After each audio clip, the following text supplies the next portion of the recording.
Hi there, I'm Adrian Groenewald from my chair to your chair. Welcome to In the Chair of Leadership. It's a temporary chair you sit in, no matter how comfortable it could be, like this one I'm sitting in now. Don't get too comfortable because you will eventually leave it. Hopefully, you're not fired. Hopefully, you leave voluntarily. Hopefully, you leave it in a better condition than you found it. And hopefully, you honor it and sense the privilege of warming that chair up for the next leader, of being the custodian, because you will leave and the chair will remain behind. And on in the chair is about me after decades of meeting with leaders on the highest levels in different industries, sharing casually as much as I can from all those interactions and associations across industry, across business sizes, across sectors. It's been an incredible ride, and it's incumbent upon me to share it. In time, I will go to you, to leaders out there again, as I did the last 20, 30 years. I'll go back to leaders, some of them the same ones, some of them new ones, and talk to them while they sit in their chair to see what they're learning now in these difficult, challenging times. And then also soundboard that or match it against the kind of models and principles I'll be sharing with you over the next few in the chair moments. So first, I'm going to share as much as I can. I will start pulling in experts to help us on the essence of leadership, to help us on this formula that I shared in the first in the chair moment. I shared a formula that um, that that's needed in order to build a consistently improving and performing organization. And I will unpack that further today. I'll dissect it with you. We then looked at the first part of it, the essence of leadership. Today, we look at the essence of the organization. So if you haven't watched the first one, the previous one, that shares the formula, and then the one that shares the essence of leadership, I think go back, have a look at it. They're not too long, 7 to 10 minutes.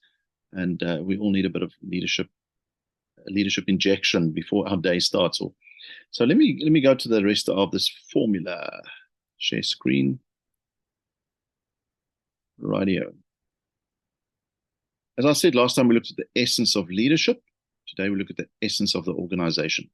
And here is the essence. And that is that no matter what organization you're part of right now, it might be your own, you may be a senior leader in an organization, junior leader, it doesn't matter.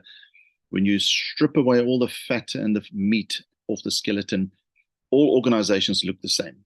There is an essence in organizations which is so simple, and you'll see it today, of course, but it's true. Every organization exists because of two things. One is they have a purpose. They have a reason for existing. They have a product, a service, an offering. There's a need in society. So whether they've defined it or not, they exist. The fact that they've opened doors means there is a purpose. And they have ideas of where they want to take that purpose, that offering, that product or service. And we call those plans eventually a strategy. So I've got that P squared. You'll see it later in my in the chair moments when I bring that back in. But in essence, your organization's got a purpose, you know that, and it's got plans. But to move those forward, you need a vehicle. We call that vehicle an organization. And this vehicle has four wheels. Universally, any organization, four wheels. Individuals with their skills and experience and attitudes that they have. You may have thousands of individuals in your organization that you've employed to take this purpose and plans to market. You have functional teams as the organization grows. You have your HR teams, you have your finance teams, your sales teams, your this, your that, support teams. So you have functional teams across the business. Then you have organizational structures. It's the non-people things like systems, processes, procedures, money, budgets, cars, vehicles, and so on, buildings.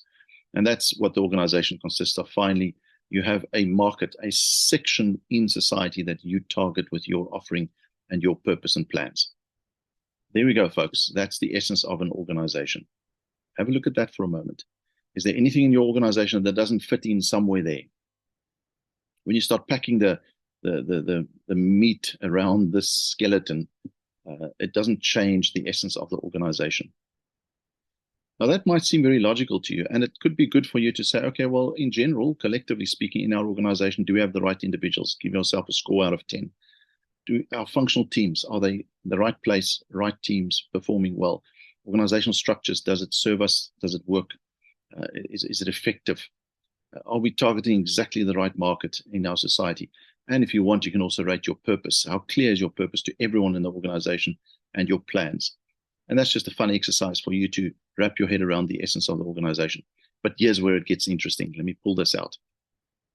We now take the full first part of the formula. That'll create a real-time organizational improvement environment and a consistent organizational performance. Then that's where the penny drops. And again, not rocket science. You look at the essence of leadership, essence of organization. Here we go. We said essence of leadership is you're always leading yourself, whether you're CEO or most junior. What you're doing is you're leading yourself towards the plans and the purpose and the plans. And as you do that, the more effectively you do it, the more you strengthen and improve this wheel of your vehicle, your organization, the individual's part. As you lead others more and more effectively towards the purpose and the plan, you improve and strengthen this wheel of your organization, functional teams. As you lead your part of the organization more and more effectively, the non-people stuff invariably, towards the purpose and the plans, you strengthen and improve the organizational structures in your organization. It just naturally will happen if you do it this consciously, if you do it absolutely consciously.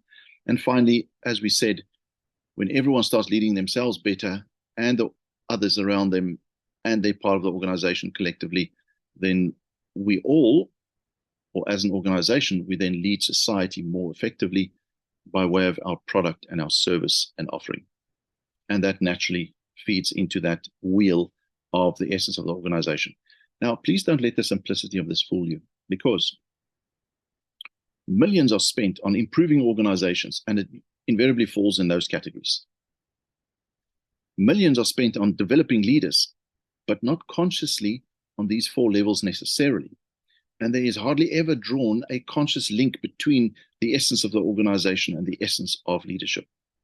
When you start doing that, and you realize, hold on, if we now take the essence of leadership with this direct correlation, and we elevate it to a real-time improvement and accountability level, which I'll discuss in the next in the chair moment, then miracles will start happening in your organization.